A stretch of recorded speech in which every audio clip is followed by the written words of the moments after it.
BRS నాయకుడు కేటీఆర్ మాట్లాడుతున్న మాటలు చూస్తే ఈరోజు బుడరకాన్ గుర్తొస్తాడు. కాంగ్రెస్ పార్టీ మీద బీజేపీ అక్రమంగా పెట్టిన కేసును బూచిగా చూసుకొని ఒక ఎర్రిపప్పలాగా ఇలా బీజేపీ వాళ్ళ కంటే ముందు నువ్వే మాట్లాడుతున్నావు.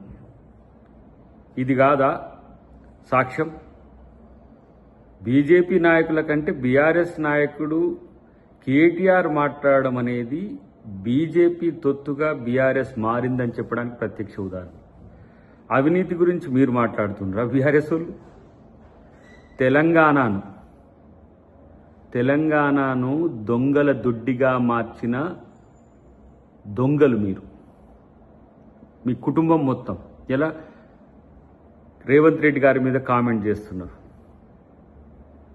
ఇలా కాంగ్రెస్ పార్టీ ఏ విధంగా ఈ దేశంలో ఈ రాష్ట్రంలో పోరాడుతుందో, రేవంత్ రెడ్డి గారి యొక్క పోరాటం బీజేపీ మీద ఎట్లా ఉందో కనీసం అవగాహన లేని సన్నాసిలాగా నిన్ను చూడాల్సిన సందర్భం వచ్చింది. ఇది నీ రాజకీయ అవగాహన.